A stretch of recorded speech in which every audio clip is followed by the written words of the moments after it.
What makes a legend truly unforgettable? Is it the voice that lingers for decades, the films that become timeless, or the personal truths that only surface when the spotlight begins to fade? Few artists embody this question as completely as Barbra Streisand.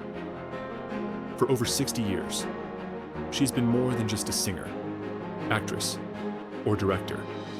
She has been a cultural force, a woman who challenged Hollywood's rules and rewrote them in her own voice. Yet even with her massive success, Grammy Awards, Oscars, and record-shattering tours, there are parts of her story that remain shrouded in mystery. Fans know her as the powerhouse who turned Funny Girl into a Broadway sensation, the trailblazer who directed Yentl Against All Odds, and the voice behind songs that still echo across generations. But beneath all the accolades lies something deeper: the relationships, struggles, and choices that shaped not only her career, but also her heart. At 83 years old, Streisand finally opened up about one of the most defining partnerships of her career: her on-screen romance with Robert Redford in the 1973 classic The Way We Were. For decades, audiences speculated about the chemistry that made that film unforgettable. Was it just acting? Or was there something more? And why did Streisand stay silent about Redford for so long? Now, her candid reflections reveal not just admiration for her co-star, but insights into what it truly means to collaborate, to listen, and to be vulnerable on screen.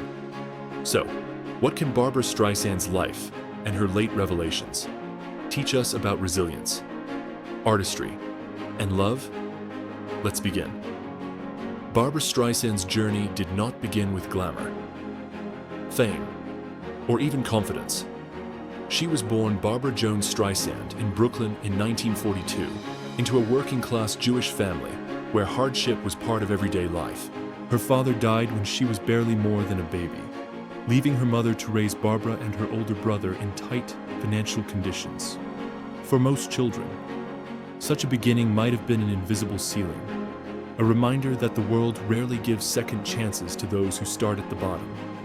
But for young Barbra, it planted a different seed: resilience. She wasn't the kind of girl Hollywood executives were looking for in the 1950s.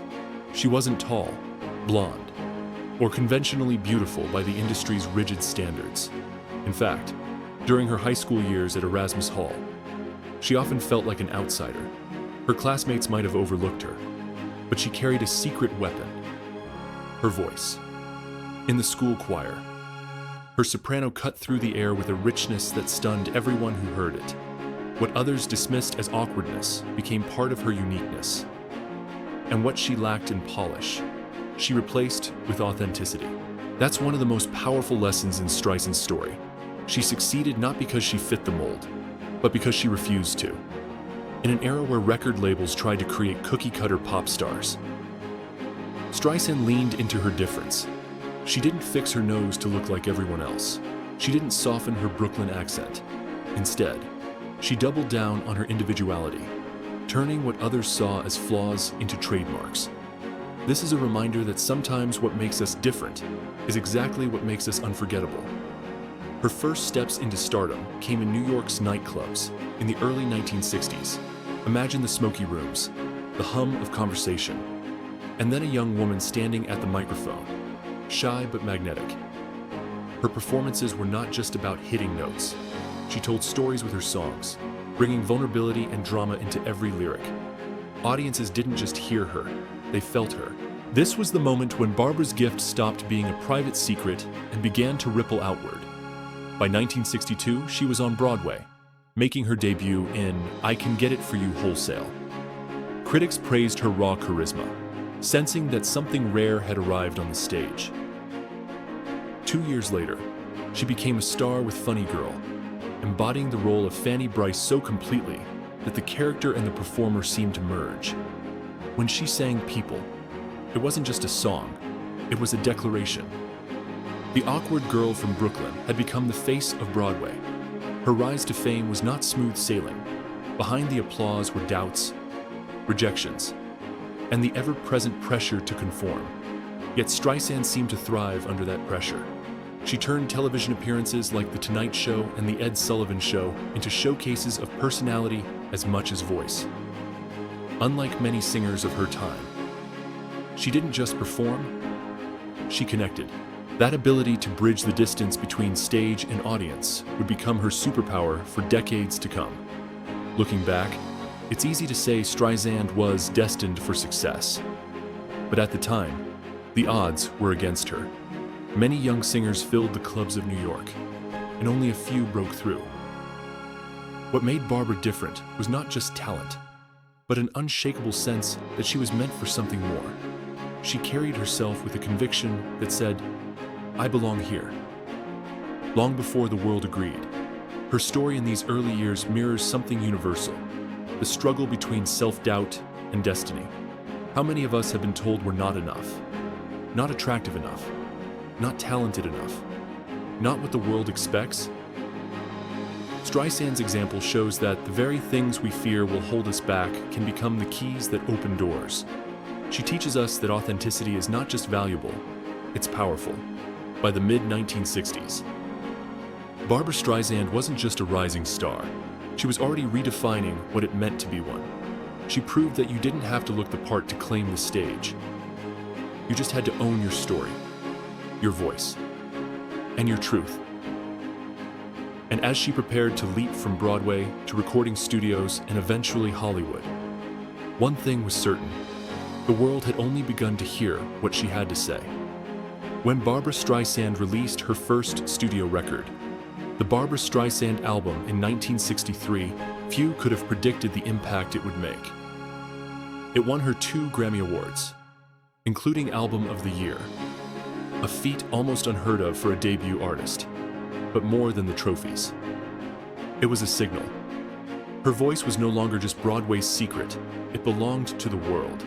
That album didn't sound like anyone else on the radio. It was unapologetically theatrical, deeply emotional, and unshaken by trends. In a decade when popular music was dominated by polished pop groups and rising rock stars, Streisand dared to sound different. This courage to remain distinct was part of what cemented her success. Today, we often talk about branding, how artists or influencers craft a unique identity. Streisand was doing that long before it became a buzzword. She understood instinctively that the way to stand out in a crowded field wasn't to mimic others, but to embrace what set her apart. Her nasal tone, her interpretive phrasing, her ability to make a ballad feel like a monologue. All of it created a voice that was instantly recognizable, as her records sold millions. Streisand set her eyes on another mountain: Hollywood. In 1968, she reprised her stage role as Fanny Brice in the film version of Funny Girl. The movie became a phenomenon, earning her an Academy Award for Best Actress. Suddenly, the awkward girl from Brooklyn wasn't just a Broadway darling or a recording star. She was a bona fide movie legend. And here's where her story becomes especially interesting. She wasn't content to be boxed in by anyone's definition of success. Through the 1970s, Streisand starred in films like Hello, Dolly, The Way We Were, and A Star Is Born. Each role expanded her reach, but each also carried a deeper significance. With The Way We Were in 1973, opposite Robert Redford, she gave audiences one of cinema's most enduring love stories. The chemistry between the two wasn't just a plot device, it was a cultural event. People didn't just watch the movie, they felt it, debated it, and remembered it. Decades later, it's still cited as one of the greatest romantic dramas ever made. But perhaps her boldest move came in 1983, when she wrote, produced, directed, and starred in Yentl. At a time when Hollywood was dominated by male directors and decision-makers, Streisand shattered expectations. She became the first woman to take on such multifaceted roles in a major studio film. It wasn't just a personal triumph, it was a cultural statement. Women could lead behind the camera as well as in front of it. Yentl won her a Golden Globe for Best Director, proving her critics wrong and inspiring a new generation of female filmmakers. This moment speaks to a larger truth. Streisand's career has always been about more than entertainment. It has been about possibility. Every time she stepped onto a stage or into a director's chair, she pushed the boundaries of what people believed a woman could do in show business. Her success wasn't just personal, it was trailblazing. She opened doors that others would later walk through, often without realizing who had first unlocked them. And yet, with all the accolades, Streisand never lost the sense of performance as a deeply personal exchange. Her 1991 box set, Just for the Record, wasn't just a greatest hits collection. It was like a diary set to music. By including unreleased tracks, live performances, and behind-the-scenes material, she invited her fans into her creative world. It wasn't simply about showing off her range. It was about honesty, letting people see the layers behind the legend. Even when she returned to acting years later in Meet the Fockers, 2004, she didn't come back as a star trying to reclaim relevance. She came back as herself, playful, eccentric, and charismatic. Audiences loved it because it felt authentic. Streisand had nothing left to prove, and that freedom made her presence even more magnetic. Perhaps the clearest example of her enduring power came with her Barbra Live tour in 2012. Performing at the Barclays Center in her Brooklyn hometown, she sang for nearly 3 hours to a sold-out crowd that included icons like Woody Allen, Michael Douglas, and Ralph Lauren. It wasn't just a concert, it was a homecoming, a celebration of a life's work that had spanned 6 decades. Watching her sing that night was like watching history come alive. A reminder that greatness doesn't fade with age, it deepens. Here's the mid-script hook. Barbra Streisand's career isn't just about milestones, it's about lessons. She teaches us that success doesn't come from blending in, but from standing out. That art is at its most powerful when it's honest. And that trailblazing isn't about making a statement once. It's about living that statement over and over again. Behind every spotlight, there is a quieter story. For Barbra Streisand, her personal life has always attracted public curiosity. Fame magnifies everything. Marriages become headlines. Family moments become gossip. And friendships are dissected endlessly. Yet Streisand's relationships reveal more than just tabloid drama.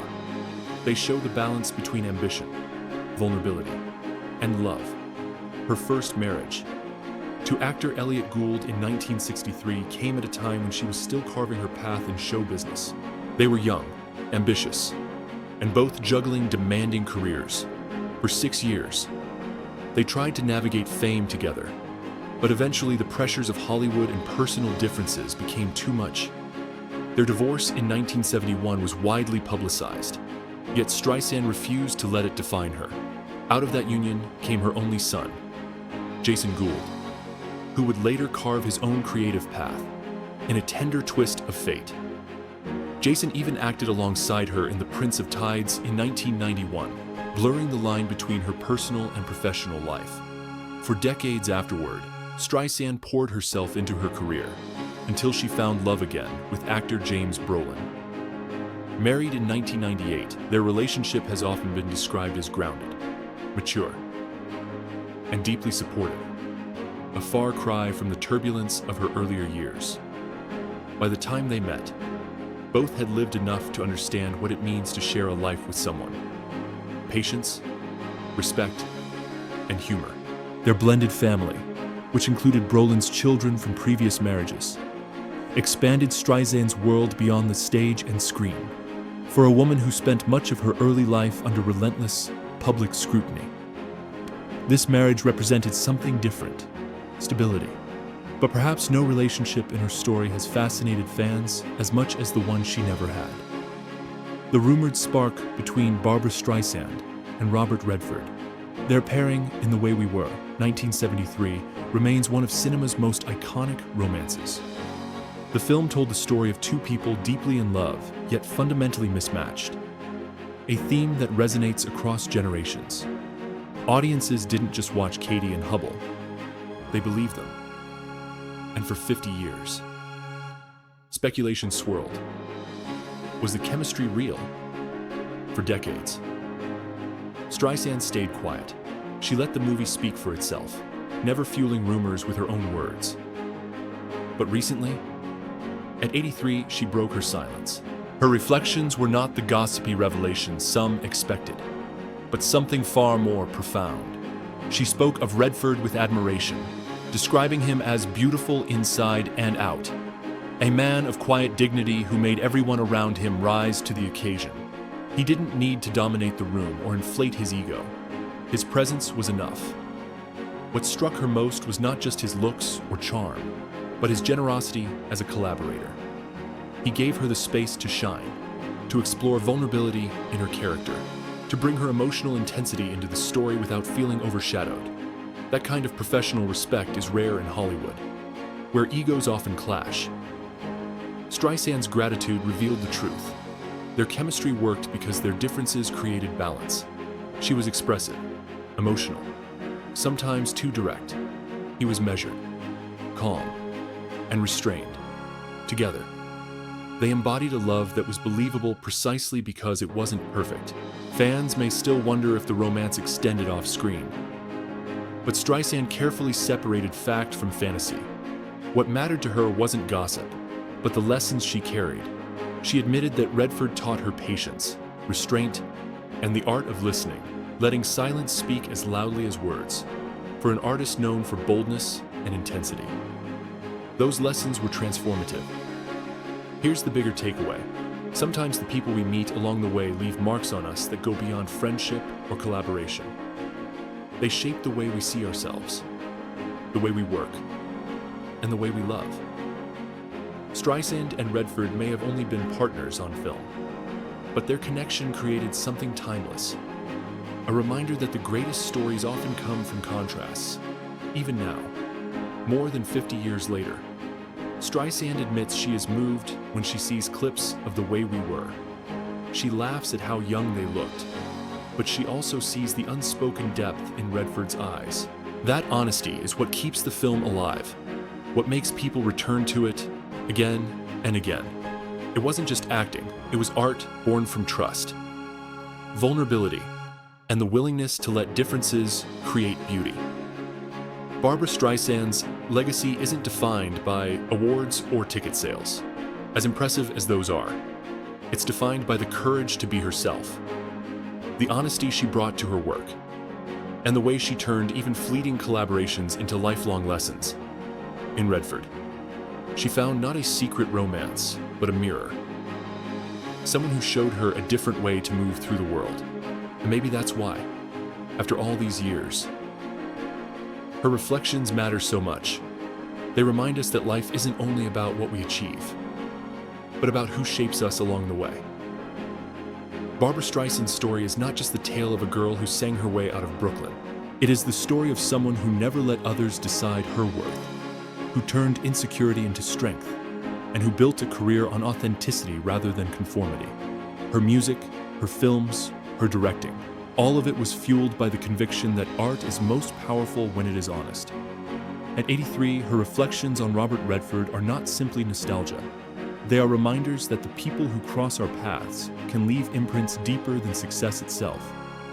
Redford taught her patience, restraint, and the value of listening, lessons that went beyond acting, shaping the way she carried herself as a person.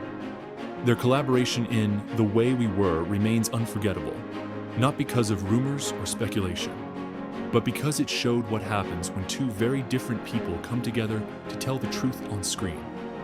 What can we learn from Streisand's journey? That resilience matters more than perfection, that what sets us apart can become our greatest strength, and that the relationships we nurture, whether lasting or brief, often teach us lessons that echo for a lifetime. In a world obsessed with appearances and instant success, her career proves that authenticity endures. And maybe that's why people still lean in when Barbra Streisand speaks. She reminds us that greatness isn't about chasing trends or blending in. It's about standing firmly in who you are, daring to take risks, and letting your story unfold with honesty. So as we look back at Streisand's decades of artistry, her music that defined eras, her films that broke barriers, and her candid words about Robert Redford, we are invited to reflect on our own lives. Who has shaped us? What lessons have we carried from those fleeting but powerful connections? And how can we live more authentically, even when the world urges us to conform? Maybe that is Streisand's greatest gift to us, not just her art, but her example. A reminder that the most powerful legacy we can leave is not in trophies or titles, but in the courage to be true to ourselves,